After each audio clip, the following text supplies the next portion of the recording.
Welcome, everyone. This is the January 8th edition of Wednesday with Walton here at the Cardinal Nation in video form and in audio form at the Scoop Sports Network and all your favorite podcast apps.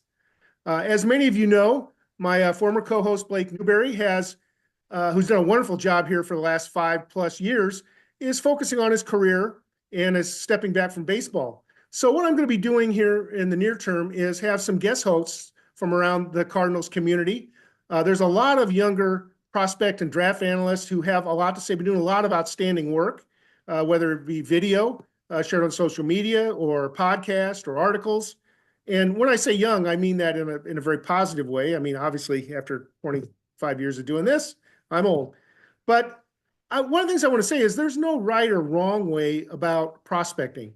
It's about different perspectives and different ways of looking at information to help us decide who we think ultimately will be successful in the major leagues. And a person that I've talked a lot about collaborating with in recent times is Kareem Haq, who's my guest here today. And you may know Kareem from his work on the Birds on the Farm podcast, the co-host there, his writings at Redbird Rants. You can follow him on Twitter at KareemSSN and on Instagram at Cardinals Prospects. Welcome, Kareem.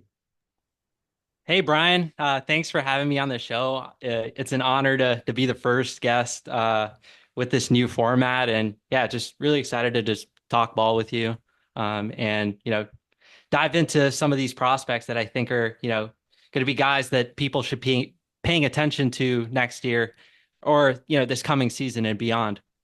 Well, and, there's not a lot of news right now, to be honest with you. The Cardinals made some more of their player development announcements right before the holidays, but there hasn't been a lot going on. We're about 10 days away from winter warm-up, and I'll be reporting from St. Louis when that goes, starting the 17th. So I asked Kareem when he came on, what do you want to talk about? And I think, what we settled on is there's some prospects, maybe some names that are going to come up here in our time today that you hadn't thought about, or maybe you thought about before and weren't thinking about anymore. And so we're going to discuss a group of prospects. Now, there's 7 names on the list, and we'll go beyond that if we have time. But compared to the 2025 Cardinal Nation prospect rankings that went out, 2 of them are in our top 20. 3 of them are in the 30s to 40s range, and 2 of them aren't ranked. Now, in all fairness, the 2 guys who aren't ranked, when you see Blake Newberry's best of the rest and his sleeper picks, those names do come up there. So we didn't completely fall asleep on them. But let's start with Sem Robberse, who a lot of folks know came over to the Cardinals in the July 2023 trade with Toronto, got off to a tremendous start in 2024, kind of thought he might be the number 6 guy coming up. Then he suffered an injury, and we really didn't get a chance to see much of him. What is it about Sem that makes you think he's a prospect to watch? Well, starting off, Brian, I think Sem is a guy that when you think of starters that the Cardinals have at AAA right now, he might not be the first name that you think of, but I think he had a really encouraging season as far as making improvements to his pitch mix. I'm sure Blake has gone over this on this podcast before, but he reduced his fastball usage a ton this past year. He threw the pitch like 45% of the time in 2023, but in 2024, that pitch was used just 28% of the time. And Sem's fastball is not an offering that he should be using much, to be honest, considering that he's got a really wipeout slider and changeup. I think his cutter is a better pitch than his four-seamer. So limiting the usage of that pitch and having some of these other offerings, the cutter, slider, changeup, being used more, I think that helped him a ton earlier in the season before his eventual injury. And, but I think Sem has, the makeup, the pitchability to be a back-end starter type. And I don't think his name is really coming up in that conversation. We're hearing about Quinn Matthews, obviously, Cooper Hjerpe, Tink Hence. I don't hear Sem Robberse's name being mentioned a lot. Obviously, Michael McGreevy, too, with the time that we saw him pitch at the big league level in 2024. So I think that's really what it's about. Robberse has 2 really good secondary pitches that I think can carry him. The cutter is solid. And I think a pitch that he could potentially add in the 2025 season and beyond is a 2-seamer. I think that's a pitch that could help him a lot, especially in those same-handed situations where I think we've seen him, struggle a little bit. So You just started to answer the question I was going to ask, and this is a maybe a naive question, but one that probably people listening to this are wondering: can a guy be a successful major league starter when he doesn't have a fastball? well, it's obviously going to be tougher to make it out that way where you're relying more so on secondaries, but I think Roberts has the kind of pitchability and the command for these secondary offerings where he could make it work. And like I was talking about, I think a two-seamer is a pitch that could help him a ton in those same-handed situations, and take the load a little bit less off that four-seamer that isn't really a quality offering for him. So the next prospect I want to talk about is a guy who isn't in our rankings this time around, was ranked previously, 27-year-old, still at Double A. He's had a lot of injuries, but 2024, Jack Ralston was exceptional. There's no doubt about it. He pitched a full season, wasn't on the injured list, but Ralston's been around so long. I can remember when he pitched in State College. And for those folks who don't remember, that was one of the Cardinals minor league affiliates before they condensed the minor league system. What makes you think Ralston's finally to the point now where he's going to be in a position to make a difference at the major league level? I think Ralston's one of the more underappreciated relief pitching prospects in the system. I mean, you mentioned it, but he's been in the organization since 2019. He's one of the longest tenured prospects in the organization, it feels like. And whether he wasn't healthy or the command just wasn't there, we hadn't seen him break out until 2024. Now, I do think that when you look at the top of the Cardinals, yeah, the top prospects in the Cardinals organization, I think guys like Luis Gastelum, Zach Showalter, definitely more intriguing. I don't think we're talking about someone that's that level of a prospect, but in that next year with guys like Matt Swanson, Andre Gurnier, I see him in that sort of tier, to be honest. And I honestly thought there was a shot that a team could potentially pick him in Rule 5. Yeah, I kind of was surprised he didn't go either.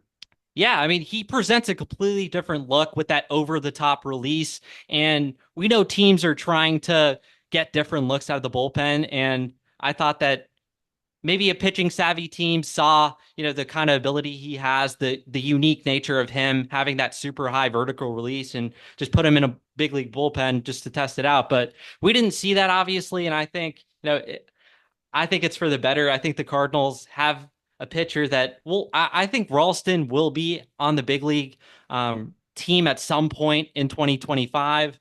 As long as the results are there for Memphis, I'm really excited to see him in front of Statcast data over there. But I'm going off a tangent a little bit here, but Ralston, I think the Cardinals have a lot of quality depth reliever arms in AAA right now, whether it be Ralston, Matt Swanson, Andre Gurnier. I thought a couple of the moves that they made, whether it be in the Rule 5, getting a guy like Adonair Mosqueda out of the Yankees system. I think he is a guy, low three-quarters arm slot. I think he's got the ability to potentially be a big league reliever one day. But going back on Ralston, I just think he's really unique. He's a guy that's 6'6", throws from an insanely high arm slot, giving him like a near 7-foot vertical release. I mean, I think that would be one of the highest in Major League Baseball. He throws a cut ride four-seamer around 92, 93. But I think the calling card for him is that splitter. I think it's a pitch that took a major step up this year. I think earlier in his professional career, we saw the curveball more, as well as the fastball. I thought that splitter really took a big step up this year and was one of the best pitches in the Cardinals organization this past year. All So right. I think so. Ralston's a benefactor of that extreme vertical release. I think when he locates that splitter low in the zone, it's got a very steep approach angle, and hitters really struggle against that pitch. And yeah, I'm really excited to just watch Ralston, like I said, pitch in front of Statcast data this coming year. This coming year, I think the stuff is there for him to be an impact reliever potentially. And yeah, he's just got to stay healthy, and hopefully the command can stay to. Hopefully the command can continue to trend up, because I think the stuff is really intriguing with him, and that splitter is a really fun pitch. All right. So the next pitcher on your list actually was a teammate of Ralston's at Double A, Springfield this year, and we're talking about Cooper Hjerpe, the left-hander. And I don't think there's any doubt, and I'm sure you're going to talk about it, the quality of his offerings, the multiple above average offerings that Cooper Hjerpe possesses, but the other side of the coin being, elbow issues, inability to stay healthy. Now, I have checked in, and he's throwing normally here in the off season, so he should, and Cooper Hjerpe is who I'm talking about, should be able to come to camp ready to go. But he's a guy that, we would have hoped, along with Tink Hence and Takol Roby, would have kind of mastered Double-A by now, but the injury slowed him down. What is it about Hjerpe that has you so high on him? I think Hjerpe might have the highest upside of any pitcher in the Cardinals organization. That's saying a When lot. I know, but when he's been on the field, I don't think there's a prospect in the organization that has a better combination of strikeout ability while also managing contact at an elite rate. I think the walk numbers can certainly be better. I don't think they're awful per se, but he could certainly be better at throwing strikes. I think some of it is just the umpires kind of have a tough time dealing with, the way his pitches just come out of that arm slot. I think it's just a really unique look. And You think the ABS system will help him in AAA? yeah, I was going to say that exactly. I think he would 100% benefit from that. He nibbled a little bit. It wasn't like he was ever throwing pitches that are like super far outside of the strike zone. I don't think this is someone that's got poor command by any means, but that is But certainly a 13% walk rate's not where he wants to be. exactly. I think he can improve from that, certainly. But as far as strikeout ability and just managing contact, getting ground balls, pop outs, limiting those line drives that are, high damage batted ball events, I think he's really impressive in that regard. And as you talked about, he's got three quality offerings. I thought the cutter took a step up this past year as well. The fastball sits in the 91, 92 range, which I think is plenty good for, coming out of that slot and the movement that he gets on it. A pitch that he works well at the top of the zone. I think it comfortably projects as a plus pitch. I think both the slider and changeup are not only pitches I think grade out well in terms of specs. He shows pretty good feel for them as well. The changeup, especially against righties, slider against lefties, really neutralizing both handedness with those two offerings.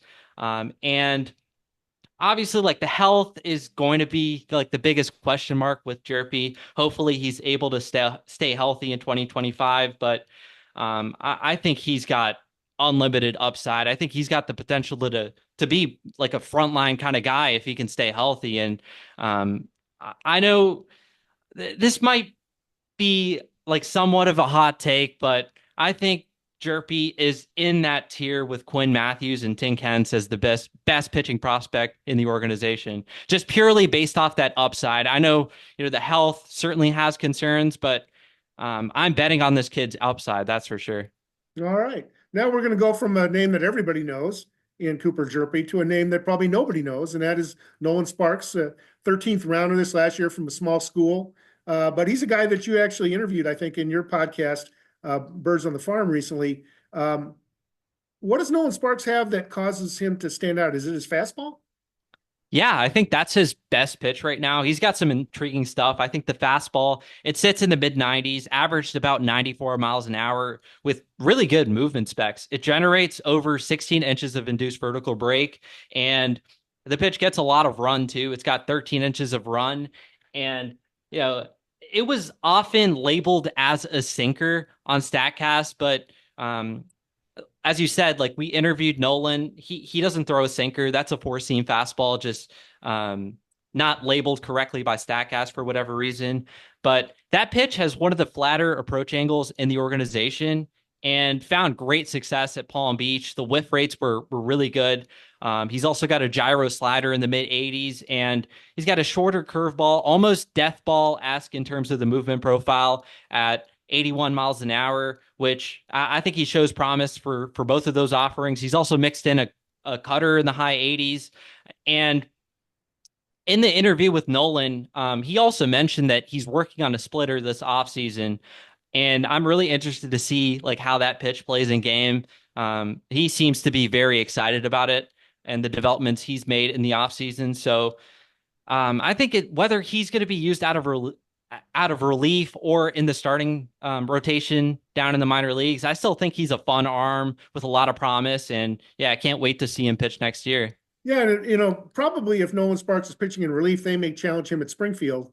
I mean, excuse me, at Peoria. I don't want to get ahead of myself there. May challenge him at Peoria. Otherwise, you know, he could be in the mix at Palm Beach. But we've seen the Cardinals move guys up, you know, as early as Memorial Day if they're performing well. So next guy on our list, Travis Honeyman, third rounder in 2023, Boston College, very successful college hitter. Suffered a shoulder injury late in his college career. Really hasn't been able to come back and play much. We shouldn't give up on him yet, you don't think? No, I think in a lot of ways, 2025 is going to be a make it or break it season for Honeyman. He hasn't been able to stay healthy. He didn't play at all 2023 following his draft selection. And this past year he was limited to just 20 games. So we haven't seen a lot of him, but we need to All a designated hitter, by the way, didn't play in the field. yeah, didn't even play in the field. So we just need to see this kid stay healthy because the talent is there. This is a former third round pick. I don't think we can give up on him just yet, but um, he needs to stay healthy. And it's time for him to play significant amount of 20 games in 2 seasons. That's just not going to cut it. But the talent is there. Dating back to his time at Boston College, he had a very impressive offensive toolkit. Talking about a guy that not only hit for a lot of contact, but he showed some power potential too. Athletic guy, played a solid defensive outfield. Some projected him as a guy that could play center field. So I'm not completely out on Travis Honeyman just yet, but he needs to stay healthy. And I'm going to be looking to see if he's able to stay healthy this year because he's still got talent. It's just he's got to stay healthy. And I mean, the 20 games that we saw in the minor leagues, I don't know if we can make too much about that, but he looked pretty good offensively, at least in terms of his ability to make contact. I thought some of his power numbers, I don't know if we can um, take too much into consideration what he was able to do in just a 20 game sample, but I think Honeyman, former third round pick, the talent is still there, but he needs to stay healthy. That's the biggest thing with him. Yep. So it's sort of a common thread for some of the guys on your list here, right? Guys with upside, but maybe had some injury. Here's a guy who was not injured though last year, Leonel Sequera, 19-year-old. Blake and I had a little bit of a disagreement on Sequera. I thought he was a top 35-ish kind of guy. Blake barely had him in his top 50. But this young man was exceptional in the Florida Complex League, moved up to Palm Beach the end of the year, didn't miss a beat. I know he has a good slider, but what is it about Leonel Sequera that's caught your eye? I think Sequera is someone that's just wise beyond his years. I mean, pitching to a 1.213 ERA in 38 innings in his age 18 season at Palm Beach. I mean, that's some impressive stuff. Like, I know the strikeout numbers might not have been there. I'm not digging too deep into that, just considering I don't think all of his secondaries are developed to the point where he's going to be a guy that's inducing a ton of whiff right now. But I think Sequera, he's a guy that throws two distinct heaters. He throws a four-seamer that flirts with cutter-esque movement, and he's also got a sinker that's got upwards of 15 inches of arm side run.